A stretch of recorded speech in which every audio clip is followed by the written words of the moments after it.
की कक्षा में आपका स्वागत है। आज हम कक्षा 12वीं विषय व्यवसाय अध्ययन का 5वां अध्याय पढ़ेंगे। 5वें अध्याय संगठन के पहले पार्ट में हमने संगठन का अर्थ पढ़ा था, संगठन की विशेषताएं पढ़ी थी एवं संगठन की प्रक्रियाएं। अब इस कड़ी को जोड़ते हुए अब हम आगे की तरफ बढ़ते हैं। बच्चों, आप ये तो जानते ही हैं कि हमारे शरीर की संरचना विभिन्न अंगों से मिलाकर बनी है। हमारे शरीर में अलग अलग अंगों के अलग अलग कार्य होते हैं, जैसे कान का कार्य है सुनना, आँखों का कार्य है देखना और हाथों का कार्य है सामान उठाना। उसी प्रकार से एक व्यवसाय इकाई को अलग अलग विभागों में विभाजित किया जाता है और प्रत्येक विभाग के अलग अलग कार्य होते हैं। उन विभागों का एक विशेषज्ञ भी नियुक्त किया जाता है जो कि उस विभाग से संबंधित कार्य को देखता है और इसकी रिपोर्ट उच्च अधिकारी तक पहुंचाता है। इसे ही हम संगठन संरचना कहते हैं। संगठन संरचना के अंतर्गत व्यक्तियों को उनके कार्य बताए जाते हैं, उनके दायित्व बताए जाते हैं एवं उनके अधिकार बताए जाते हैं। तो आइए बच्चों, संगठन संरचना को हम विस्तार पूर्वक समझते हैं। संगठन संरचना के अंतर्गत क्रय विभाग, विक्रय विभाग, उत्पादन विभाग आदि आते हैं। इन सभी विभागों के अलग अलग कार्य हैं। इन विभागों के विशेषज्ञ अपने विभाग की जानकारी रखते हैं और उसका पूरा रिकॉर्ड मेंटेन करते हैं। आइए बच्चों, तो संगठन संरचना को हम विस्तार पूर्वक समझते हैं। बच्चों, संगठन संरचना के अंतर्गत हमारे मुख्य विभाग हैं उत्पादन विभाग, विपणन विभाग, वित्त विभाग एवं सेवी वर्गीय विभाग। यहाँ पर विपणन विभाग को पुनः 4 विभागों में विभाजित किया गया है। पहला है पैकिंग विभाग, दूसरा है विक्रय विभाग एवं तीसरा है विज्ञापन विभाग और चौथा है बाजार शोध विभाग। संगठन संरचना को मुख्यतः 8 विभागों में विभाजित किया जाता है। आइए इन विभागों के क्या कार्य हैं इसे हम विस्तार पूर्वक समझते हैं। सबसे पहला विभाग है उत्पादन विभाग। उत्पादन विभाग का कार्य है कि कितना उत्पादन हुआ है उसका रिकॉर्ड रखना और भविष्य में हमें और कितने उत्पादन की आवश्यकता होगी इसका रिकॉर्ड मेंटेन करना और इसकी जानकारी मुख्य कार्यकारी अधिकारी के पास तक पहुंचाना। हमारा दूसरा विभाग है विपणन विभाग। विपणन विभाग का मुख्य कार्य है कि मार्केट से संबंधित या बाजार से संबंधित सारी जानकारी रखना, यह पता लगाना कि इस समय पे ग्राहक किस चीज की डिमांड कर रहे हैं। विपणन विभाग को मुख्यतः 4 विभागों में विभाजित किया गया है। सबसे पहला है पैकिंग विभाग। पैकिंग विभाग का कार्य यह है कि जो भी प्रोडक्ट है उनको इस प्रकार से पैक करे कि वह सुरक्षित ग्राहक तक पहुंच जाए। उसके बाद दूसरा विभाग है हमारा विक्रय विभाग। इसका प्रमुख कार्य है विक्रय को बढ़ाना। अलग अलग माध्यम से यह विक्रय को बढ़ाने का प्रयास करता है। हमारा अगला विभाग है विज्ञापन विभाग। कोई भी नए प्रोडक्ट की जानकारी कस्टमर के पास तक विज्ञापन के माध्यम से ही जाती है। तो इस विभाग का कार्य है कोई भी नए प्रोडक्ट के लिए विज्ञापन बनाना और इसकी जानकारी विपणन विभाग तक पहुंचाना। इसके बाद हमारा अगला विभाग आता है बाजार शोध विभाग। इसका मुख्य कार्य है बाजार में नई रिसर्च या खोज करते रहना और यह पता लगाना कस्टमर किस चीज की ज्यादा डिमांड कर रहा है ताकि कंपटीशन में बिजनेसमैन पीछे ना रह जाए। इसका मुख्य कार्य है नए रिसर्च करते रहना ताकि हमेशा कंपटीशन में हम आगे रहें। तो इस प्रकार से एक संगठन की संरचना की जाती है और यहाँ पे जितने भी विभाग हैं इन सब के अलग अलग कार्य हैं और सब अपने अपने कार्य की जानकारी रखते हैं एवं रिपोर्ट मुख्य कार्यकारी अधिकारी के पास तक पहुंचाई जाती है। हमारा अगला विभाग है वित्त विभाग। वित्त विभाग का प्रमुख कार्य है वित्त की व्यवस्था करना और यह पता लगाना कि भविष्य में हमें और कितने वित्त की आवश्यकता पड़ेगी तो उसको हम किस प्रकार से अरेंज करेंगे। इसके बाद हमारा आता है सेवी वर्गीय विभाग। सेवी वर्गीय विभाग का प्रमुख कार्य है संगठन की रेख देख करना एवं संगठित व्यक्तियों को सुविधाएं उपलब्ध कराना। यदि उन्हें किसी भी प्रकार की कोई प्रॉब्लम है तो उसका सॉल्यूशन ढूंढना, यह सारे कार्य हैं सेवी वर्गीय विभाग के।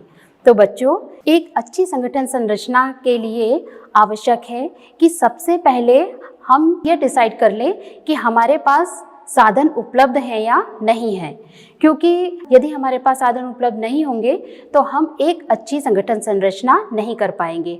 संगठन संरचना के अंतर्गत एक बड़े से व्यवसाय को अलग अलग विभागों में विभाजित किया जाता है, अभी आप लोगों ने देखा, और फिर प्रत्येक विभाग से जो भी रिपोर्ट तैयार की जाती है वह रिपोर्ट मुख्य कार्यकारी अधिकारी को दी जाती है।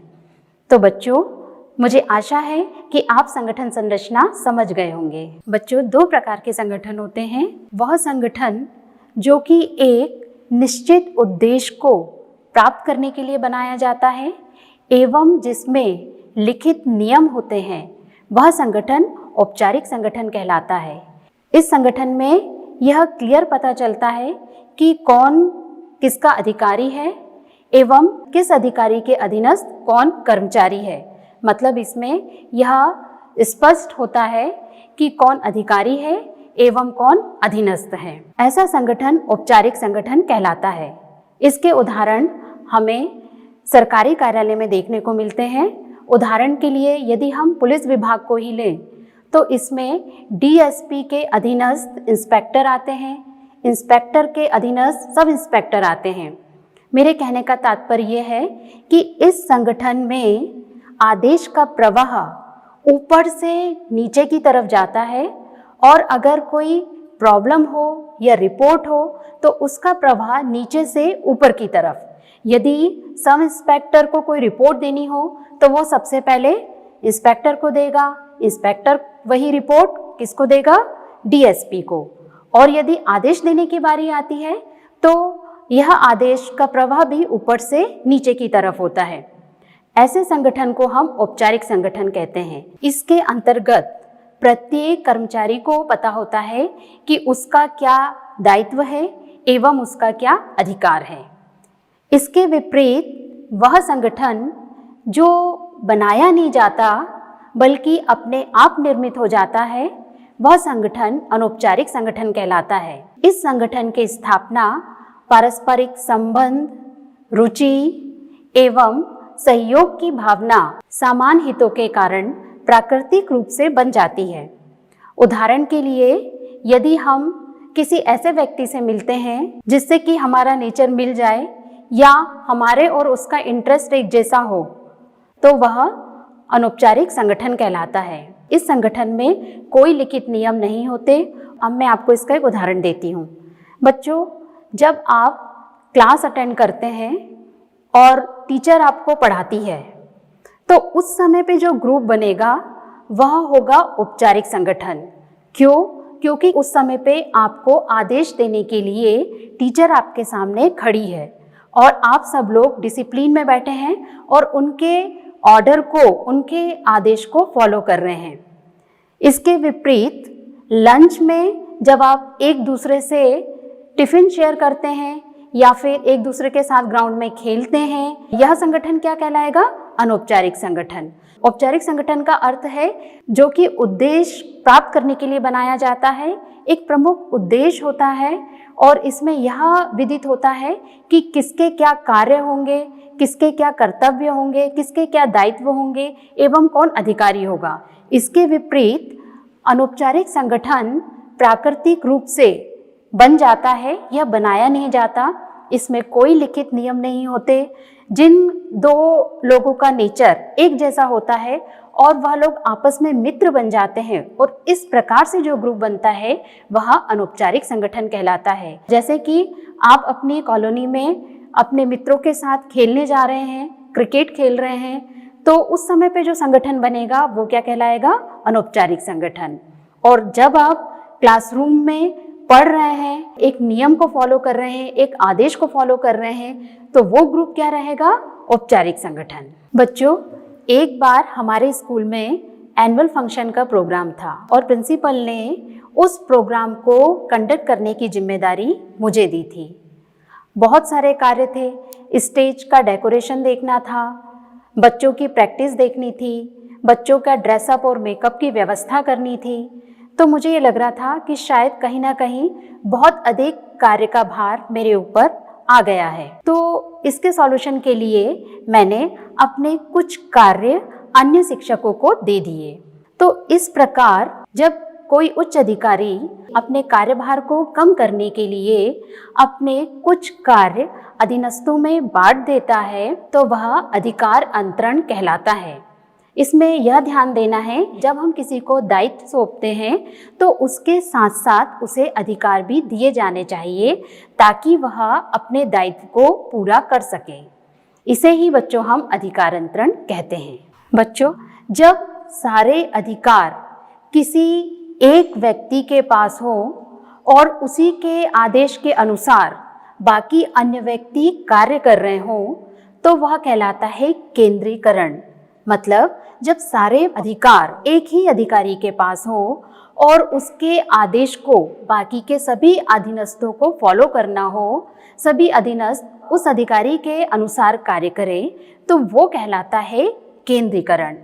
और इसके विपरीत यदि आपके मम्मी पापा बाहर जा रहे हों और वह आप में से जो भी आपके बड़े भाई या बहन हो उनको दायित्व दे जाते हैं, छोटे बहन भाइयों को देखना है, तो इस प्रकार से उन्होंने क्या किया, दायित्व दे गए और साथ में अधिकार भी दे गए कि यदि छोटे भाई बहन मस्ती करें तो उनको समझाना है या उनको रोकना है।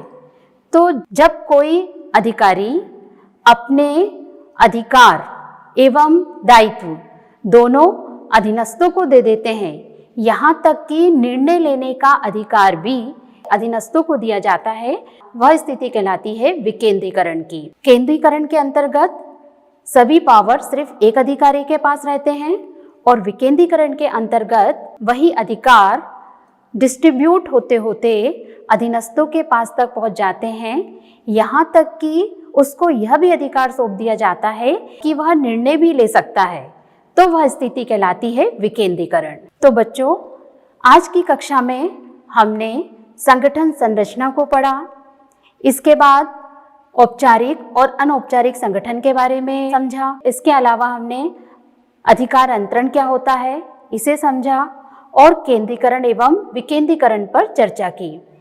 आई होप कि ये अध्याय आपको समझ में आ गया होगा। आज की कक्षा में यहीं समाप्त करती हूँ। धन्यवाद।